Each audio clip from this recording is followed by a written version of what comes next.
les péchés de la langue, un fléau pour le musulman, mais aussi une réalité de notre société que nous allons aborder.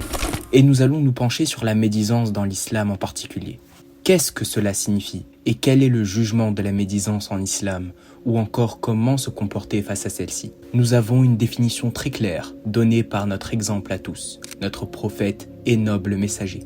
Le prophète sallallahu alayhi wa sallam a dit « 5 actions rompent le jeûne, le mensonge, la médisance, la calomnie, le parjure et la concupiscence. » Il a dit aussi « Il se peut qu'un homme ne récolte de son jeûne que la faim et la soif. » Un jour, le prophète, Muhammad sallallahu alayhi wa sallam, entendit 2 femmes qui jeûnaient médire l'une sur l'autre.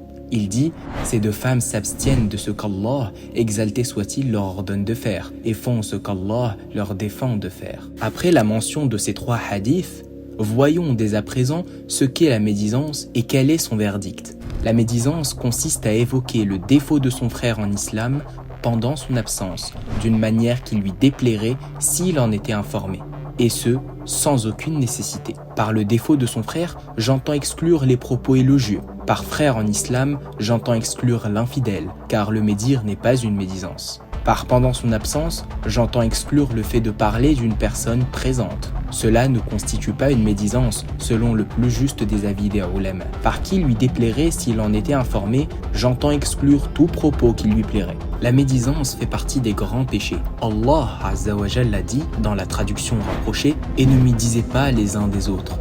L'un d'entre vous aimerait-il manger la chair morte de son frère mort ?» Verset 12 de la sourate Al-Hujurat, les appartements. L'une des pires et des plus graves formes de la médisance consiste à dénigrer un musulman, à le mépriser, à le vilipender, à s'efforcer à l'humilier, à lui ôter le respect et à violer son honneur. Ce caractère odieux, cette grande maladie fait partie des péchés majeurs et son auteur encourt une grande menace et un dur châtiment. En clair, de nombreux hadiths montrent le danger de la médisance. Et ces hadiths nous apprennent aussi que la médisance est l'une des caractéristiques des hypocrites. La plus grande hantise du musulman, faire partie des hypocrites. Qu'Allah en préserve chaque croyant de notre belle communauté. Amin. Mais en effet, la médisance est une de leurs différentes caractéristiques. Comme on le rapporte, d'après Mu'adh ibn Nas al-Juhani, qu'Allah l'agrée, le prophète sallallahu alayhi wa sallam a dit « Celui qui accuse injustement un musulman d'une chose, en voulant par cela le salir, Allah va l'arrêter sur le pont de l'enfer jusqu'à ce qu'il sorte de ce qu'il a dit. » Hadith rapporté par Abu Daoud dans ses Sunan,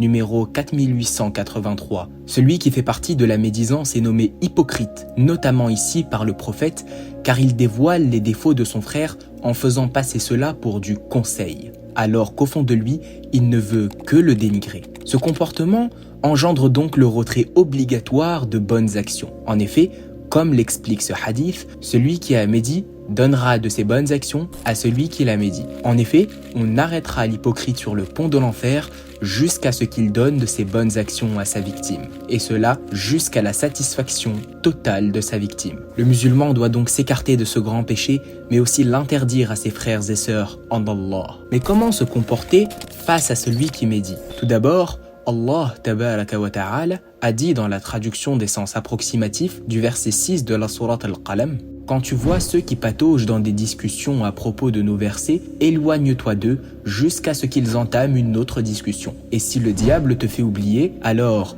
dès que tu te rappelles, ne reste pas avec les injustes. Pour expliquer les paroles du Créateur de l'humanité, l'imam Nawawi explique ce verset. Il dit que celui qui entend une personne médire doit lui interdire cela. Ainsi, chaque musulman qui se retrouve face à ce genre de comportement doit nécessairement réagir et donc ne pas laisser dire, réprouver ou quitter l'assise. Il est du devoir de chacun de se sensibiliser face à ce grand péché. L'imam Nawawi rahimahullah a dit dans son livre Al-Adhkar que la médisance du musulman est haram et que cette médisance touche son corps, tel que le grand, le petit, le gros, le noir, etc.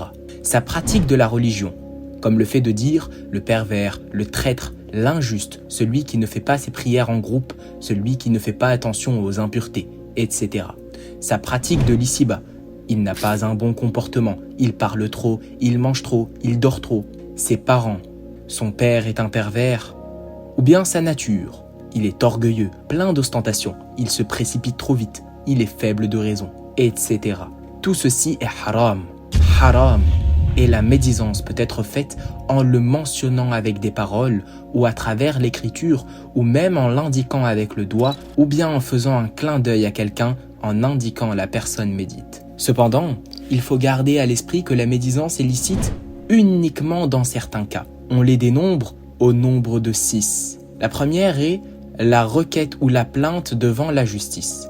La recherche d'un appui pour mettre fin à quelque chose de blâmable et de ramener son auteur au bon sens. C'est-à-dire, par exemple, parler d'un frère ou d'une sœur qui a commis des péchés ou qui est en train de commettre des péchés à un autre frère pour pouvoir essayer ensemble de le ramener vers le bon sens. L'obtention d'un avis juridique.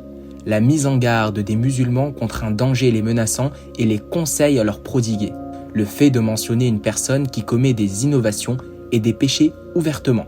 Le fait de nommer quelqu'un par un signe distinctif lorsqu'il n'est pas possible de le faire autrement. Si par malheur on a médit une personne, doit-on obligatoirement tenir informée la personne médite ou suffit-il de demander pardon à Allah en sa faveur? Il y a 2 avis de l'imam Ahmad rahimahullah et le plus juste est de ne pas le tenir informé. Il suffit de demander pardon en sa faveur, le mentionner en bien dans les assises où l'on le mentionnait en mal. Et ceci est l'avis de Ibn Taymiyyah, rahimahullah. Le bon comportement en islam est une base enseignée par notre prophète sallallahu alayhi wa sallam.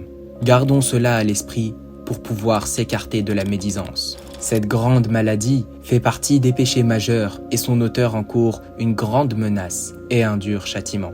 Wallahu a'lam wa barakallahu fikum. On se retrouve incha'Allah pour une nouvelle vidéo très prochainement. Barakallahu fikum. Wassalamu alaikum wa rahmatullah.